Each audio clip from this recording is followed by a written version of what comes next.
Greetings, my friends. Welcome to Pastor's Ponderings this week. We're gathering here for a couple more minutes while people get logged in and signed up and notice that the time's come to join the room. I just want to welcome you and glad you're here.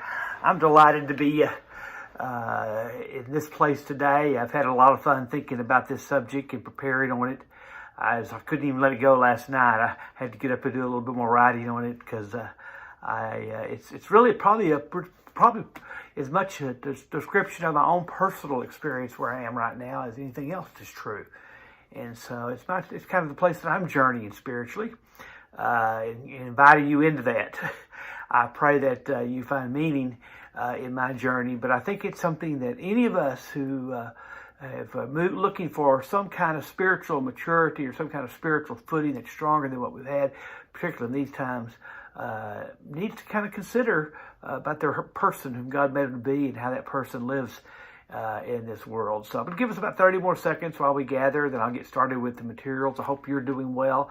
I hope you'll always let me hear from you if it's as needed, and if I can do something for you, I'd love to do that, or visit you, just to chat with you or catch up or check in.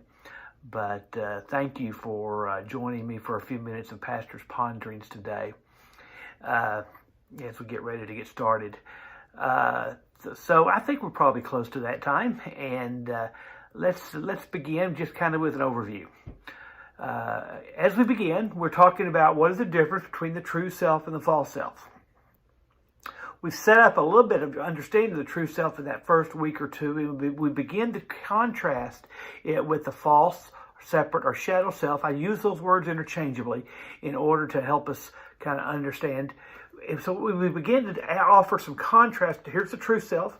We offer this contrast to the false self, and today we're going to dig deeper into that, into what it means to live in that separate self before we flip back over and then dig deeper into the true self. So you see the kind of the progression that these 5 or 6 weeks are going to follow. I'm not sure how many more. I'm not sure it's going to take me 5 or 6, but we're going to keep moving through it. So today we're going to really talk about what is this true self. Again, I prefer the word false self. I'm sorry. I prefer the word separate self. And the best, simplest definition I know is your separate self is who we think we are. Now, our thinking who we are doesn't necessarily make it truly who we are, but our separate self, the false self, the shadow self, remember, interchangeable. The separate self is who we think we are. It's a set of social and mental agreements, sometimes religious agreements, that we've made among ourselves, with family members, with friends, with partners, with culture. It began with our parents. Our parents kind of helped us think, this is who we think we are. Now, before you get too down on that and think too poorly of that, let me talk about its necessity.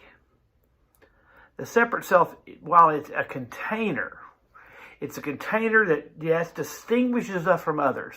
Oh, Russell is that person who grew up in Mesquite, was the son of an educator who went on to be a pastor. And he did kind of well. In some places, not so well. You see, that's what people think we are. It distinguishes us. We have to have those things to get started in life. But we're going to diagnose how they can become problematic, as you might already have begun to imagine.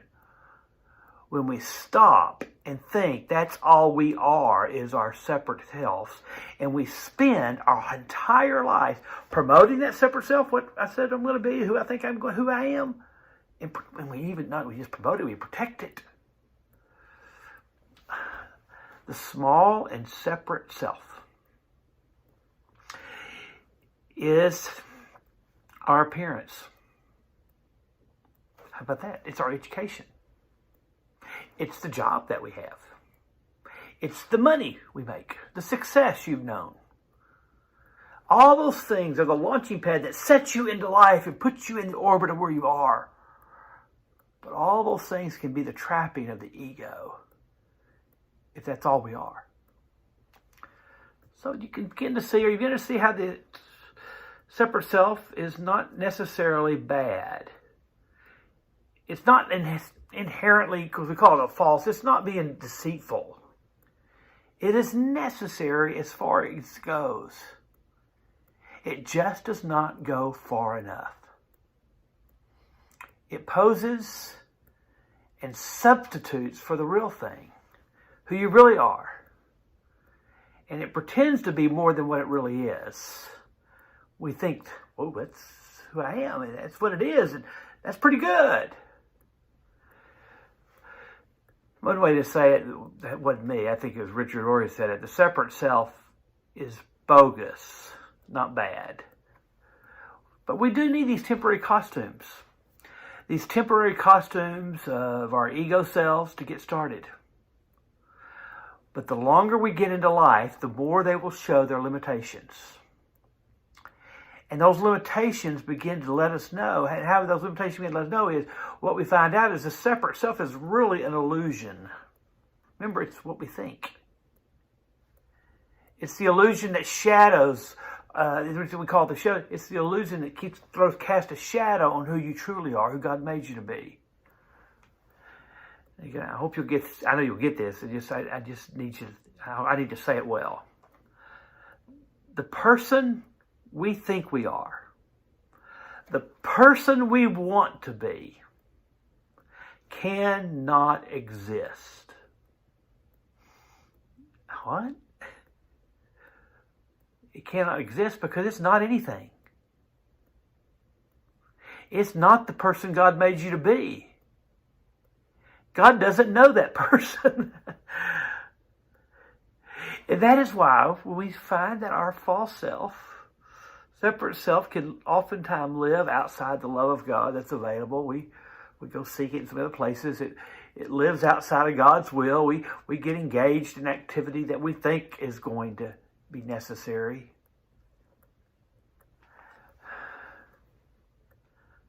But that self cannot help us be what we think we want to be, because it's an illusion.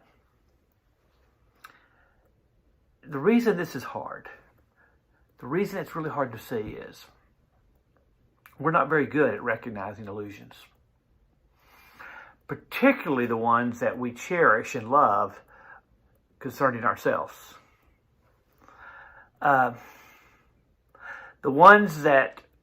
The illusions that we're born with, and the illusions that feed us, are hard to recognize. But I want to introduce an idea here, and I'll keep going on with it in a minute. The longer we live into those illusions, the more sin can take root in our life. There is no greater subjective reality than the false self. What do I mean by that? Well, who you are, what you think you are, is a subjective judgment on yourself. And if you are trying to live into that, there's nothing greater in your life than that false self. It is a subjective reality that does not exist. And the longer you try to devote yourself to that person, to that, not person, but to that, shadow self, separate self, the more you find yourself shadowed away from reality, and the more you find yourself choosing those things that can be damaging. And let me tell you how hard the separate self, the false self, will fight you. It will clothe itself because it senses it's not real. So it'll create myths about yourself that you think are true.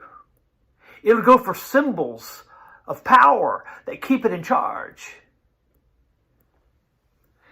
And it will try to convince itself.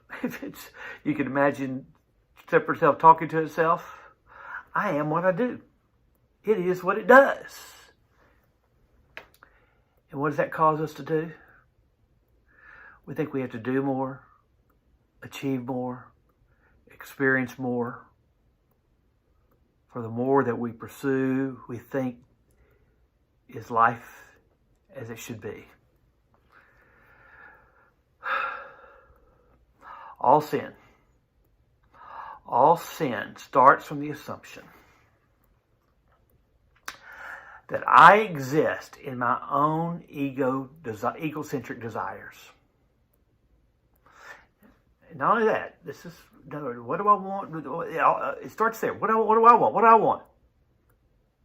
But then, where sin really gets manifested out, we start demanding the universe and ordering our life around our desire.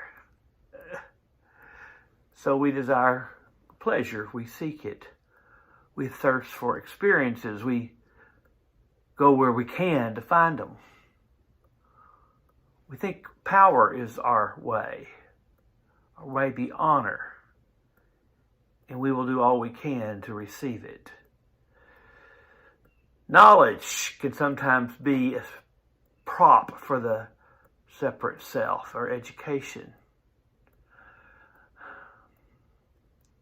We try to clothe that false self with something in order to make it look real, when all along it's not objectively real. It is subjective. It's what's in your mind. It's what you've been told about others and what you've told yourself. Sometimes the awakening factor about the separate self is when you have spent a large part of your lifetime trying to make yourself perceptible. Perceptible to the world, perceptible to yourself. As if you were something invisible and you wanted to put all these visible things around you and you wanted to cover you. So sometimes that becomes so exhausting. We become ready to do some different work. Because we're tired of defining our lives outside of authentic relationships. We know that there is a source and a power beyond us and within us that we have not tapped into, because it's called divine union, relationship with God. Because remember, we've tried to take care of it ourselves. We remain separate. And you can see how we become so attached to that person, to that identity. After all, we spent many years building it. We love its labels. We can throw ourselves into its preoccupations. It's all we know and it's what we know. And when we think about moving beyond it, it feels like death. It feels like something will have to die.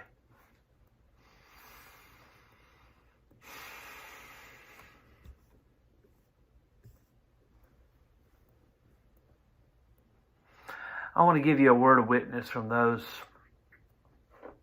who have moved beyond that separate self. The word of witness is this: you may think you're losing something or you're dying to something, but when you move beyond it, you realize you lost nothing at all. You know why? It wasn't anything anyway. Of course, if you think there's nothing beyond this separate self of yours, The invitation to a transition will be resisted because you don't want to know the feeling of grief and death that you fear. And it will only be after you've fallen into your true self. We do fall upward, remember? I made reference to that for Roar. Only if you've fallen into your true self will you be able to say, you know what? I didn't lose anything. I gained everything. You gain true freedom, liberation of that who you truly are, because now you are comfortably being connected to the whole. And I mean the whole of heaven, the whole of all those around you. You feel no need to protect something or to defend something that had to do with your smaller self. You are just comfortable, my friends, right where you are. You know that you have connected yourself to something that is inexhaustible. Your gas tank will never run dry. And here's some of the best news for some of us. Remember think about how much the separate self tries to protect itself from getting hurt. And if somebody does try to hurt it, it will lash out. The true self can't be hurt. Hurts and pain come from the offended of those people who are living into their separate selves. The true self sees whatever it is and difficult it may be, and it's not that it's not suffering. Sees it as a part of the life that connects them and grows them.